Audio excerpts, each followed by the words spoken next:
Hello and welcome to The World Today. I'm Joke Rogers. Coming up on the program, Israeli forces arrest prominent Palestinian journalist Ali al-Samoudi in the occupied West Bank. Happening at The Hague, Brazil and South Africa urge ICJ to defend Palestinian sovereignty and assist access to humanitarian aid to Gaza. Plus, U.S. President Donald Trump says he has had the most successful 100 days in office. Let's begin The World Today. Palestinian journalists have condemned the arrest of prominent journalist Ali al-Samoudi in the occupied West Bank. The 58-year-old al-Samoudi has worked extensively with Western media. He was detained during a raid on his son's home in the northern city of Jenin early on Tuesday. His son, Mohammed, says he was interrogated for half an hour at an unknown location and was later transferred to an Israeli hospital due to a deterioration in his health. According to the Israeli military, al-Samoudi was identified with the Palestinian Islamic Jihad terrorist organization and suspected in the transfer of funds to it without giving any evidence. His family has strongly denied his involvement and said that in his long career he had never previously faced such an accusation. They said Israeli authorities had not told them the name of the hospital where he was being treated or any other detail. And in another development, protests have erupted in northern Israel on Memorial Day today, with the Druze community demonstrating to voice opposition to the lack of security provided to their fellow Druze by the new regime in Syria. In the wake of the clashes between jihadists and Druze, Prime Minister Benjamin Netanyahu said, and Defense Minister Israel Katz released a statement confirming that the IDF has launched a warning operation to send a message to the new regime and hit an extremist group planning on attacking the Druze in Sana'a in Damascus area. Some Israeli Druze are even preparing to enter Syria to join their brethren amid the threat of jihadists. This comes after several Druze died in Jaramana, a suburb of Damascus, following the release of an audio clip that had a man criticizing the Prophet Muhammad, which was attributed by extremists to Druze cleric Marwan Kiwan. Kiwan has denied making the recording, condemning the message, which he blamed on elements attempting to incite strife between components of the Syrian people.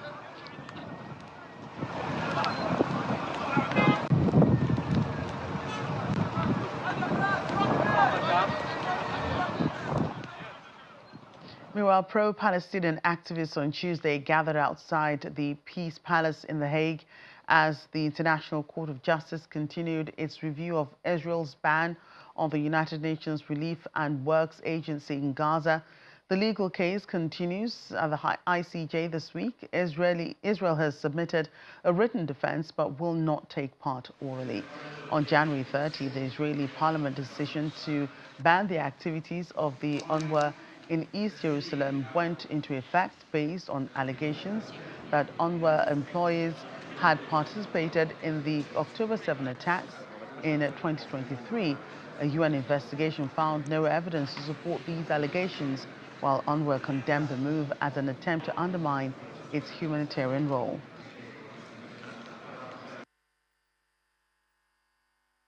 Without bread, without medicine, without any aid, enter Gaza.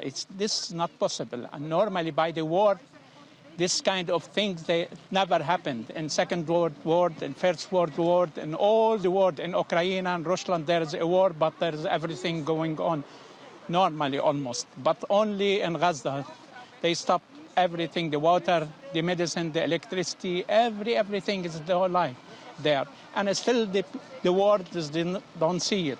But I hope this time a lot of countries, they are saying they have to stop what they are doing and let all the aid goes to Gaza. And we hope, we keep hoping, and we try to loud our voice to arrive to this situation, to stop genocide and to let the Palestinians really free to have their freedom. We hope this time a lot of countries, they are doing that.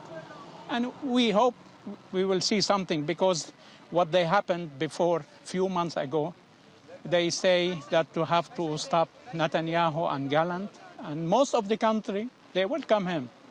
In Hungary and United States and a lot of country, and now start Belgium saying that they will perhaps not arrest him. That's not normal. And the problem there, if there is no justice, it's not possible to have really peace. What I think about it, well, if you look at the history, back in history, sometimes there are the decisions they make, they are right. But after that, nothing happens. There's no action, there are no sanctions, and Israel can do whatever they like.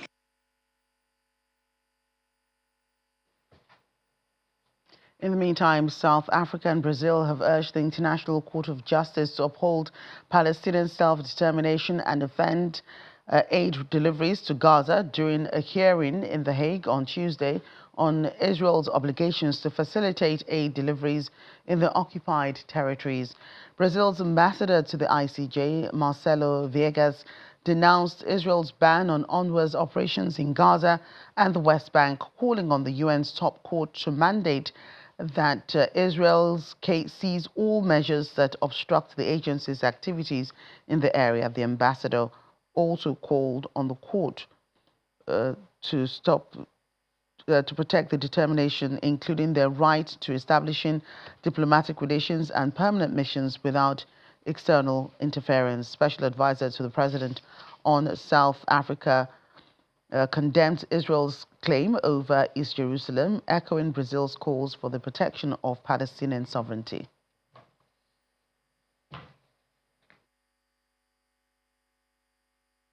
Meanwhile, is not only a humanitarian tragedy and a political disaster, but it also entails serious breaches of peremptory norms of international law. The principles at stake, self-determination, the prohibition of annexation, and the protection of civilians under occupation are at the core of international law. Compliance with the Fourth Geneva Convention and the rulings of this court is not optional. Israel's failure to facilitate UNRWA's operations as a means of obstructing humanitarian assistance constitutes a direct violation of its international legal obligations. Therefore, Brazil respectfully urges the International Court of Justice to affirm Israel's obligations under international law concerning the privileges and immunities of the United Nations, and to demand that Israel cease all measures aimed at restricting the activities of UNRWA in the occupied Palestinian territory. On the 30th of March, the bodies of 15 humanitarian workers from the Palestinian Red Crescent, Civil Defense, and UNRWA were discovered in Rafah, buried in a mass grave, having been killed by Israeli forces while participating in rescue operations in the southern Gaza Strip the previous week. In April, Israel bombed a building in the Jabalia refugee camp in the northern Gaza Strip, which housed a clinic operated by UNRWA. The clinic had been turned into an improvised shelter for Palestinians displaced by the conflict. The attack caused at least 19 deaths, including that of 9 children. Meanwhile, the Palestinian representative to the United Nations, Riyad Mansour, has called on the international community to cooperate with the International Criminal Court to arrest and bring to justice those responsible for massacres against Palestinians. Addressing the media outside the ICC at The Hague, Mansour stressed that Palestinians are not asking for special privileges, but rather to implement international law and be treated like everyone under the law. Mr. Mansour praised UNRWA, calling it the most successful story of multilateralism within the United Nations, and urging support for its continued mandate until a solution to the Gazan displacement crisis can be reached. South Africa filed the case against Israel with the ICC in December 2023, accusing Tel Aviv of alleged violation of the 1948 UN Convention on the Prevention and Punishment of the Crime of Genocide. The court ordered Israel to comply with the convention but did not demand a halt to its military campaign.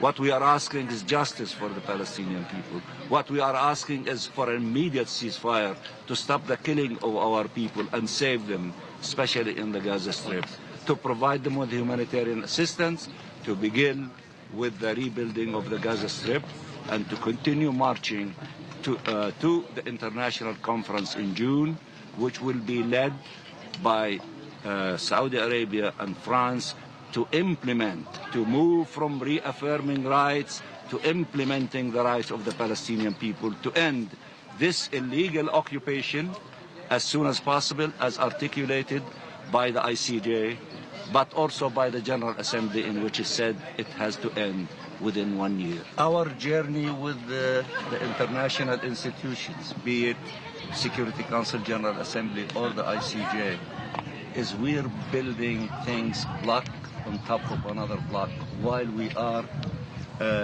marching towards the accomplishment of the inalienable rights of the Palestinian people, including our right to self-determination, statehood, and the right of the refugees. We are very confident that after this horrific tragedy of our people, especially in the Gaza Strip, the arch of justice is bending toward Palestine, toward accomplishing our objective. Let's bring in legal expert who wears many hats, but in this instance, he will be referred to as legal expert and, of course, international affairs analyst Chukwuemeka Eze. He's here in the studio with us. A pleasure having you again on the program today. Thank you, Joker. A lot to unpack. Do you think that the Israeli offensive in Gaza, do you consider it as genocide in your own, expert opinion? That's a very difficult question because the requirements for a case of genocide will need a higher level of consideration.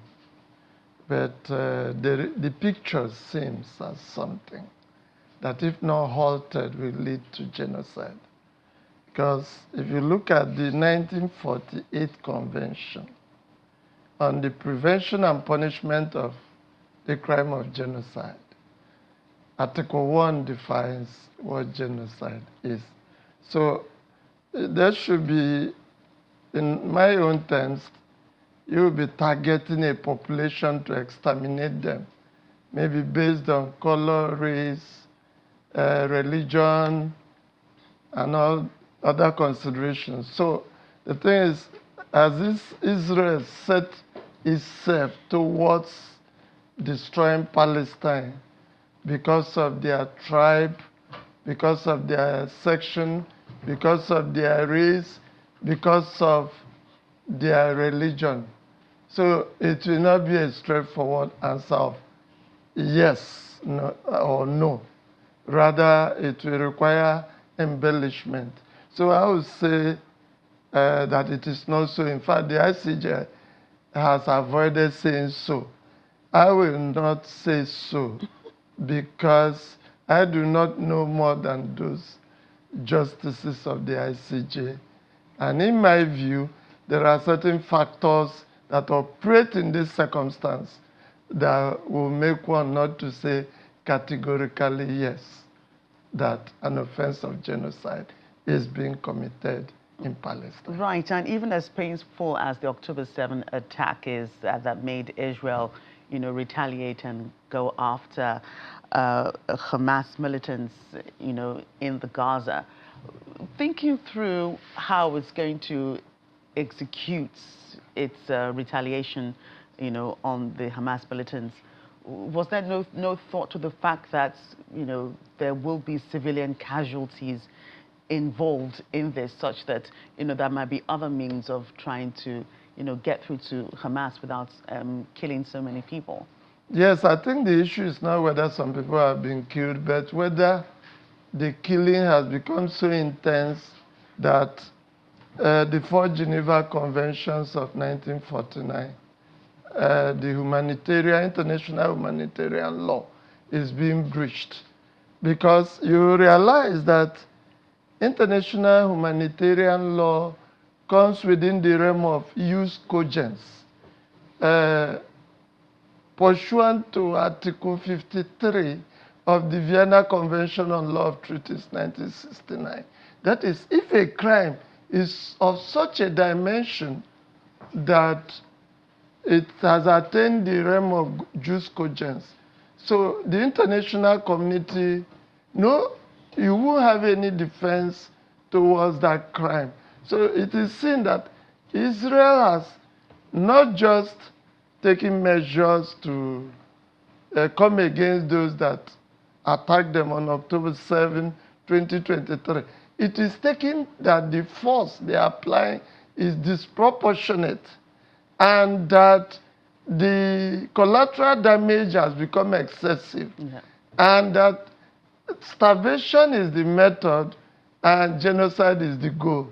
So some analysts believe that in the first place, they are not supposed to be in Palestine because nearly all resolutions of the United Nations General Assembly and to a large extent some of those of the United Nations Security Council have come to a position that Israel's occupation of any territory it gained in 1967 is illegal.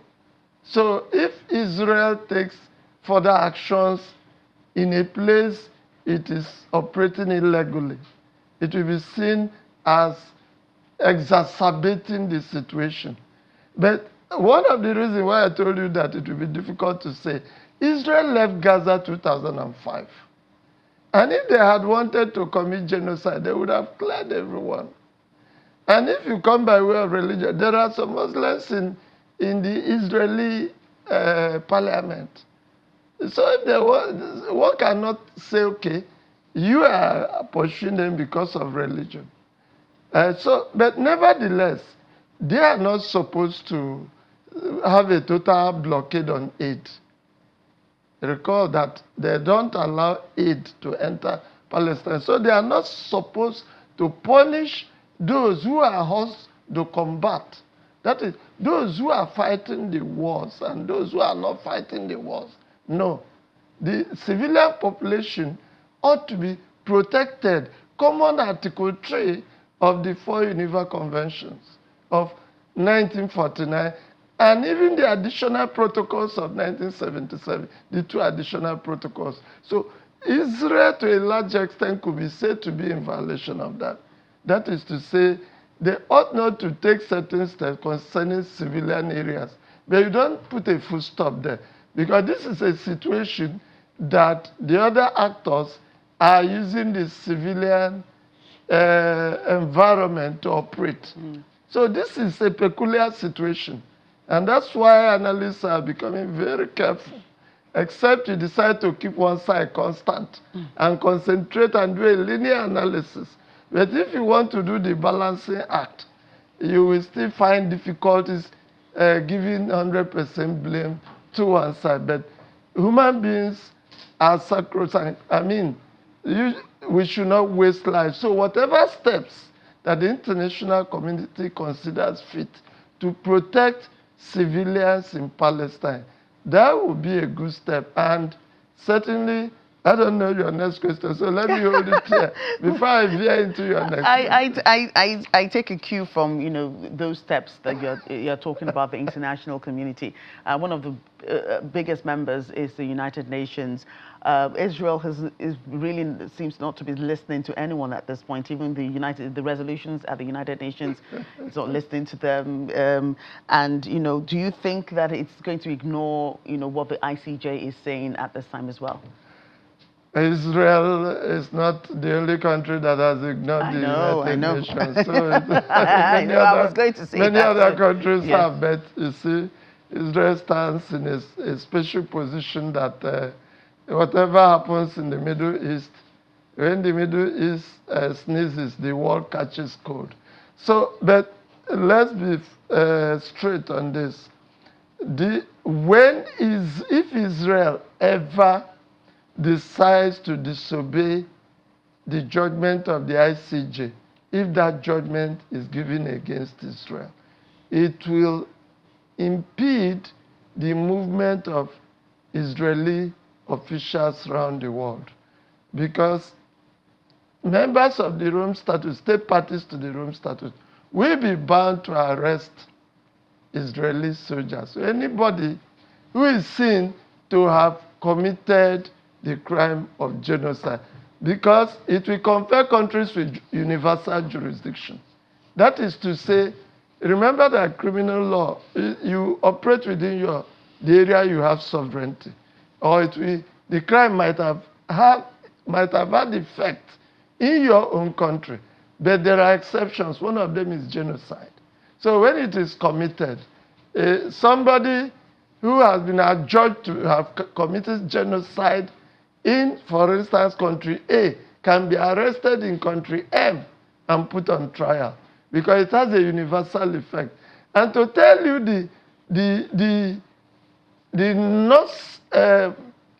what you can call the danger in calling something genocide. Remember, the word genocide was invented in 1943. Before 1943, that word didn't exist. And the killing or massacre of the Armenians just before the First World War by Turkey, after that, in modern times, many countries have parliaments, especially in Europe, wanted to pass legislations terming what happened in Turkey as genocide. Turkey has done everything to resist it, so that the word genocide will never be used, because it will put the officials in the line of fire, diplomatically and otherwise. Anybody could be arrested any day. Certainly. So Israel will ignore. Why is Israel defending it? If it knows there is no danger, they will ignore it at their own peril. Right. And you know, this war, you know, could go on and on and on. You've just talked about how, you know, if Israel sneezes, you know, the Middle East will shake. You know, that's because Hamas is not just a militant group, it's also an ideology. You know, what kind of legal leeway can be brought into this to also tackle ideologies? Because ideologies become a way of life. It's what people believe. You know, nothing you say will dissuade them from whatever. Something can be done. Look at what happened between Israel and Egypt, going back to history. Egypt was a definite and definitive foe of Israel until Anwar Sadat in the late 70s visited Menachem Begin, the prime minister of Israel, and they reached an accord.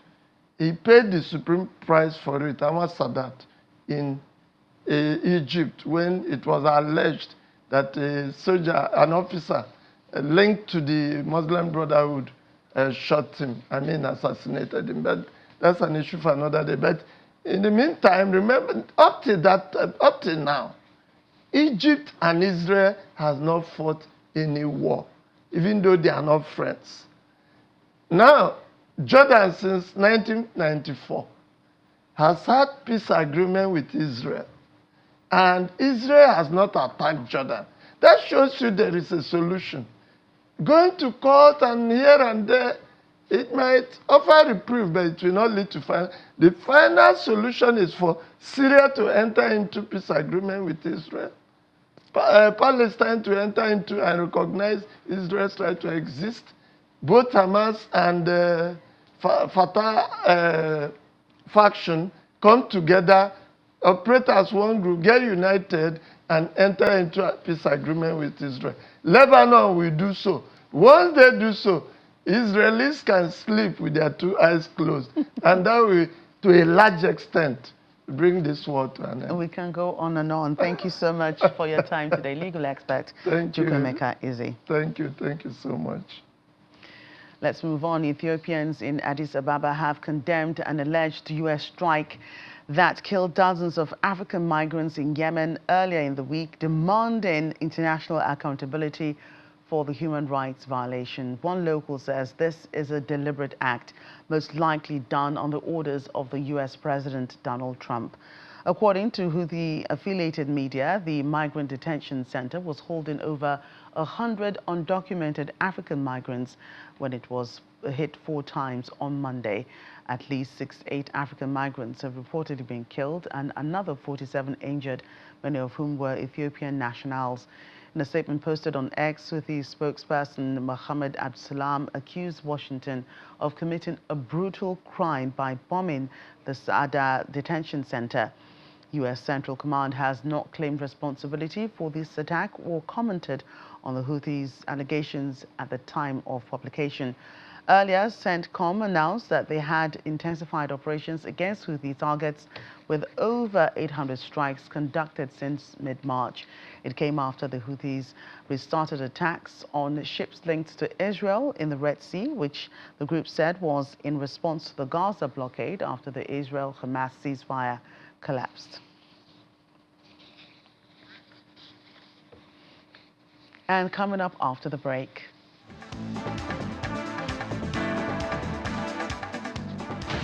Tuesday night declared his first 100 days the most successful of any administration in U.S. history. Mr. Trump was addressing supporters at a rally in Warren, Michigan. He rated himself the most successful and says that he's on course to make America great again.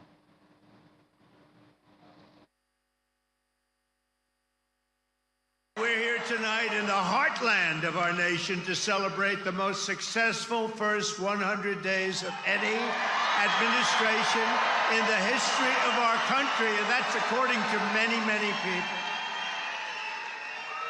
This is the best, they say, 100-day start of any president in history, and everyone is saying it. We've just gotten started. You haven't even seen anything yet. It's all just kicking in. And week by week, we're ending illegal immigration.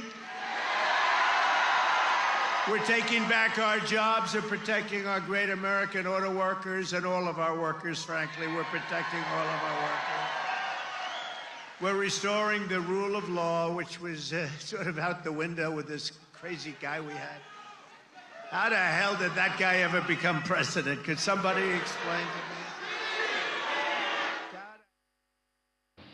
Well, at the end of his life, Pope Francis made one last symbolic gesture. He emptied his personal bank account to donate 200,000 euros to the prisoners he had long championed.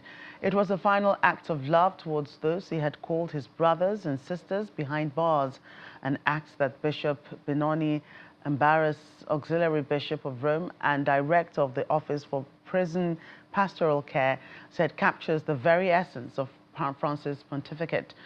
Pope Francis' bond with the prison population was a core feature of his ministry.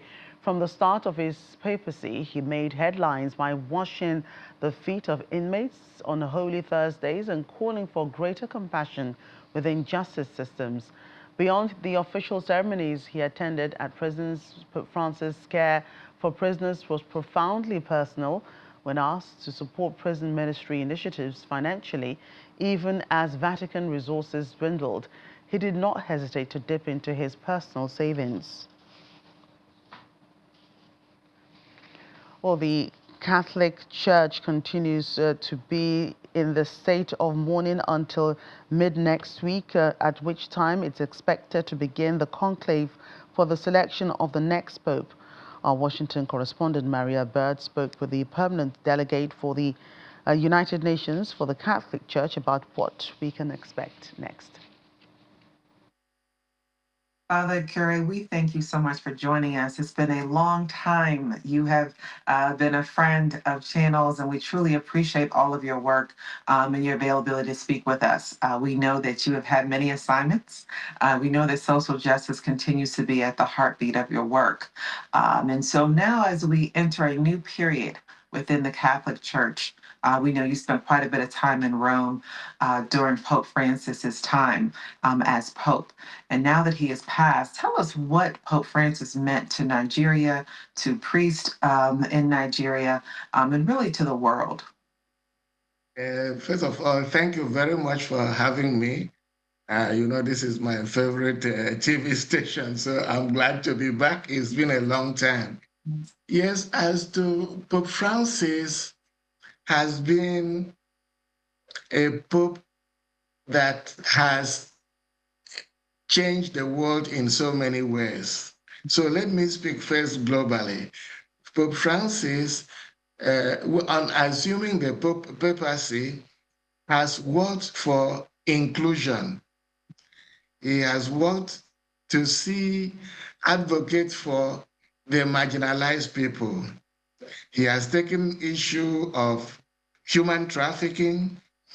He's taken issue of the unbridled capitalism that marginalizes a lot of people and push them into poverty.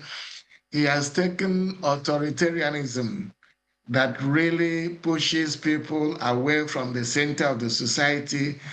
And he has talked about new forms of colonialism, that the rich continue to exploit the poor, and the powerful continue to suppress the weak.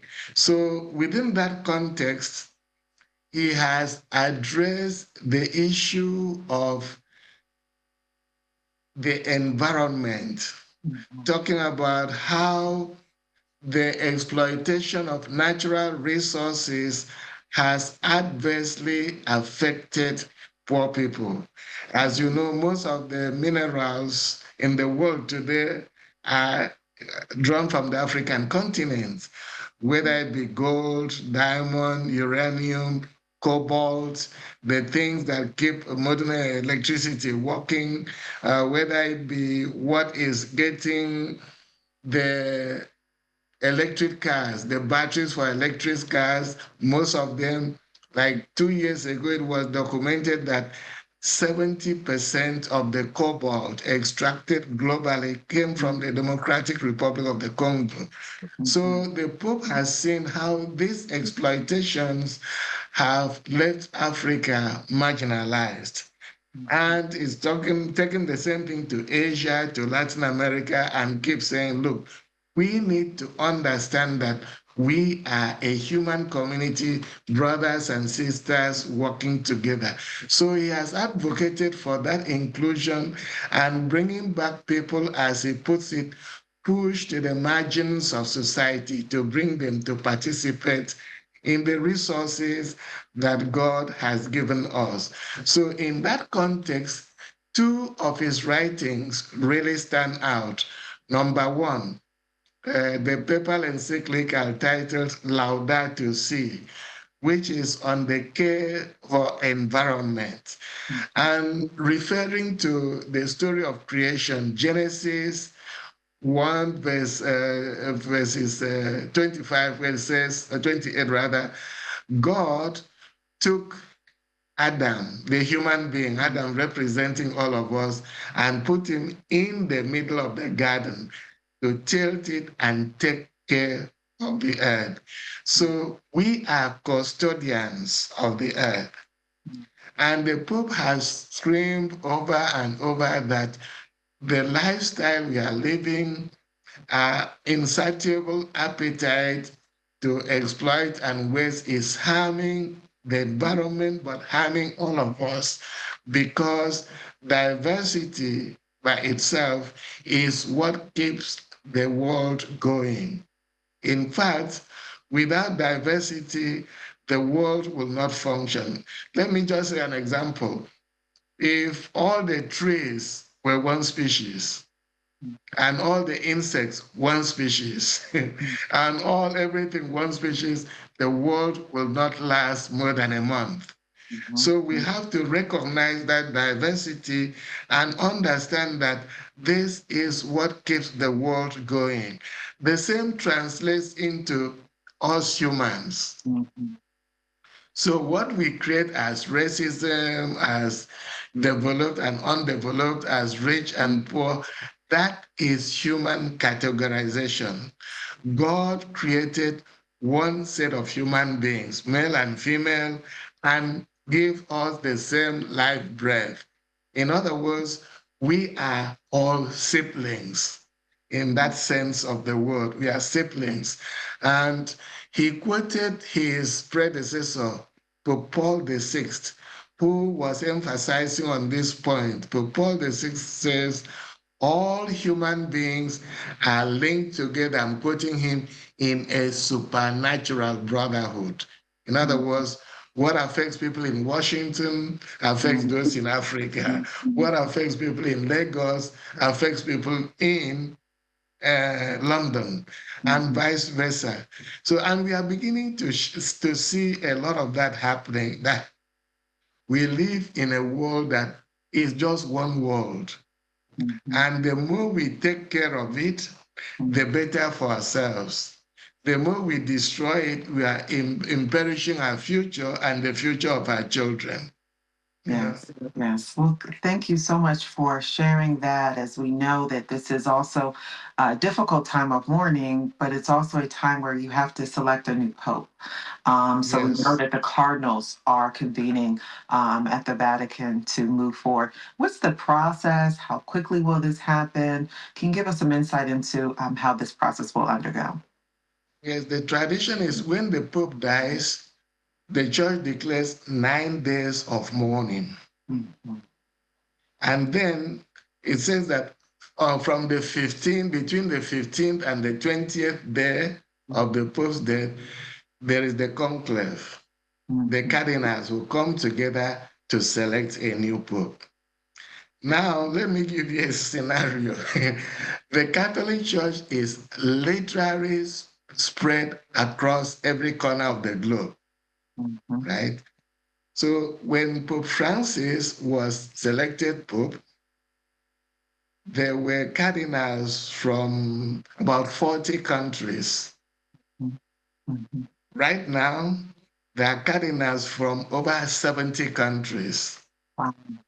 Yes. So that's the diversity of the church.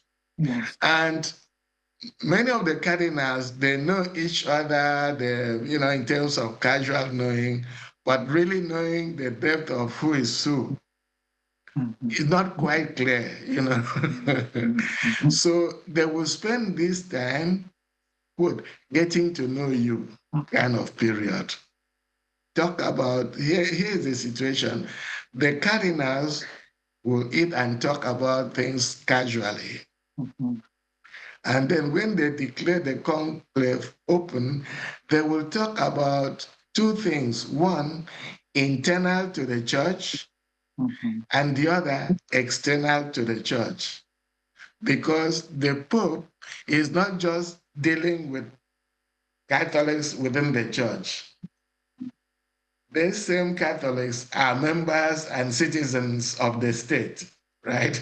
So their lives are impacted by what happens outside the church.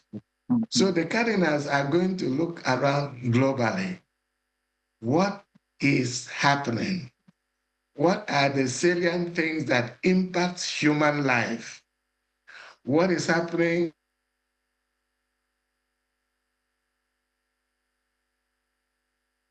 I lost your audio. Okay.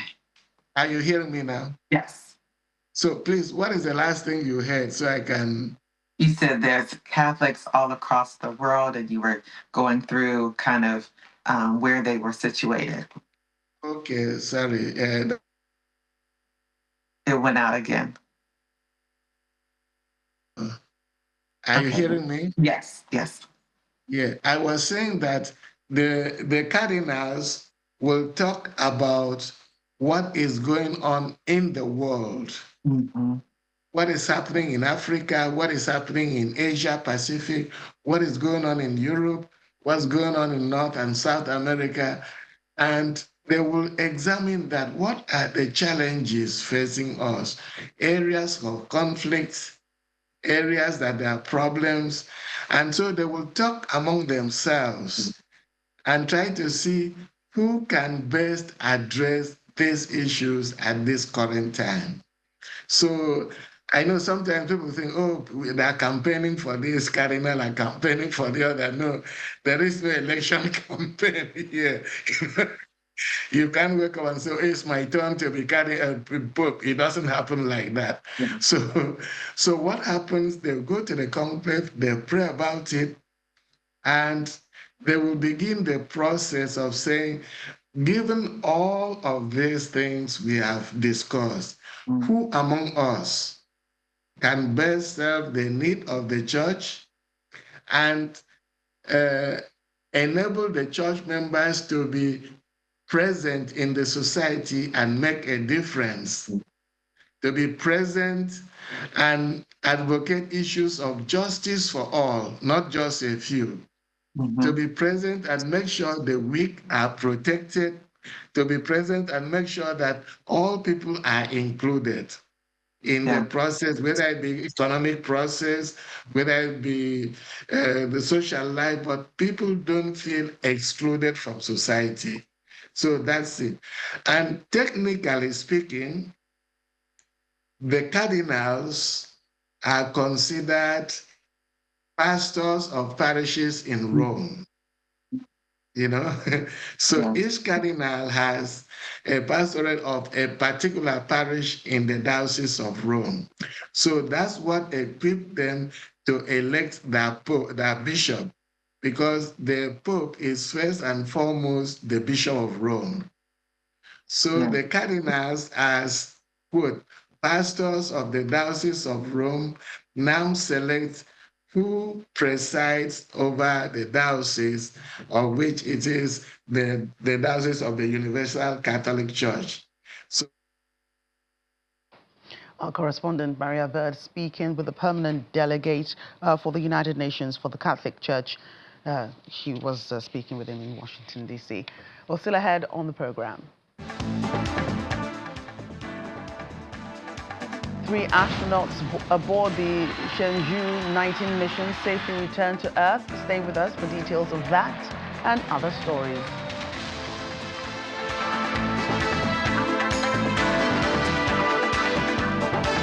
And good governance will help tackle issues like insecurity, terrorism, and Western interference in Africa. This was agreed at a conference by the International College for Diplomatic Affairs, ICDA, with the theme curbing the prevailing challenges of integration in Africa. Director General of the college, Ambassador Tassi Daniel, lamented the fact that despite Africa's wealth and relevance, the continent continues to wallow in poverty, terrorism, and political instability. The importance of curbing the prevailing challenges of integration in Africa cannot be overemphasized. It is important to stability in Africa. It is important to stability in the African economy. Africa's economy cannot be stable until challenges of integration are handled and dealt with. Also, we look at political instability. Uh, Integration has a way of, determining the stability of a nation's political governance structure. So if these issues are not sorted out, if they're not fished out and dealt with, we see what happens in Cameroon. We saw what happened in Gabon, for example. We also saw what happened in Niger, in Mali, in Burkina Faso. So these events were events that were caused by such challenges that were not tackled. So the ICDA proposes solutions to tackle these challenges that may affect integration in Africa. Pakistan's Information Minister Atullah Tara has warned that his country has credible intelligence that India intends to carry out military action against Pakistan in the next 24 to 36 hours on Tuesday night, as tensions continue to escalate between the two nuclear-armed nations. He claimed Pakistan reiterates that any such military adventurism by India would be responded to assuredly and decisively. The international community must remain alive to the reality that the onus of escalatory spiral and its ensuing consequences shall squarely lie with India. He also hit back at Indian allegations that Pakistan was involved in the latest militant attack in Kashmir, which killed 26 people last week. India has not responded at the time of publication, while Tara did not explain on the content of the credible intelligence. On Monday, Pakistan's defense minister warned in a TV interview that there was a big risk of an all-out war with India. Meanwhile, residents of Indian-controlled Kashmir near borders with Pakistan have started preparing and fortifying self-made underground bunkers driven by deep fears of being caught in cross-border gunfire as tensions between the two nations intensified. Locals have been entering modest but sturdy shelters with staircases descending into reinforced concrete chambers, offering protection from shelling. Residents can be seen gathering materials and working to strengthen their shelters at their homes. Despite finding some reassurance in these bunkers, uncertainty still hangs heavy over the local community. Everything is up to God whether we will live or die, according to, some of the reactions gotten from the residents. Others, meanwhile, called for both India and Pakistan to sit at the negotiating table to bring peace back to their region. We're headed off to the 32nd edition of the Arabian Travel Market Exhibition in Dubai. This year, there are stunning exhibition pavilions, musicians captivating the crowds, and representatives from transport and aviation firms showcasing the very latest innovations in travel and tourism. The exhibition serves as a key platform for travel trade professionals worldwide, this year focusing on global travel, developing tomorrow's tourism through enhanced connectivity. The event features 2,800 companies representing 166 countries.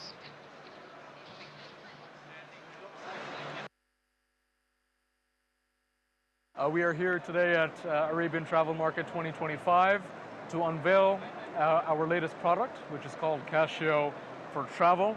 The reason why this product exists is because we noticed how amazing the surge of growth is in the travel industry and the travel sector today. What we've done here today is we've brought the Casio branded Cybertruck, which is bringing a lot of attention to our booth. There's a lot of visitors stopping by. It's being a phenomenal time. We'll hope to see you here at our stand today.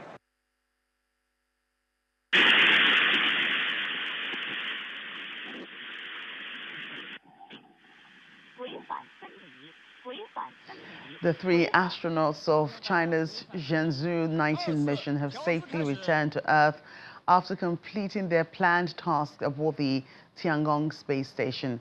The return capsule carrying astronauts Chai Zhuji, Song Lingdong and Wang Haojie landed at 13:08 Beijing time at the Dongfeng landing site in North China's Inner Mongolia Autonomous Region. Medical teams on site reported that all 3 crew members are in good physical and mental condition. The crew launched into orbit from the Yunquan Satellite Launch Center on October 30, 2024, spending several months aboard the Tiangong space station.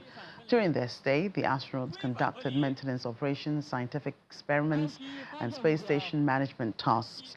Before returning to Earth, the Zhenzhou 19 astronauts handed over responsibilities aboard the space station to the incoming Zhenzhou 20 crew, who arrived on Friday to begin the next phase of operations in orbit.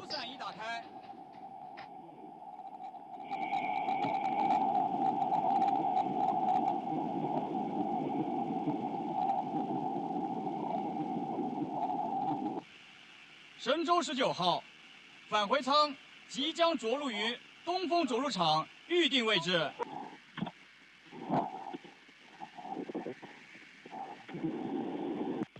青山跟踪结束。青山跟踪结束。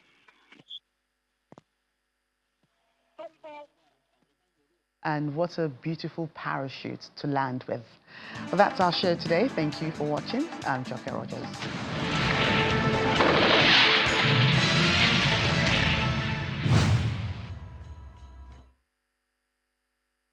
Honestly,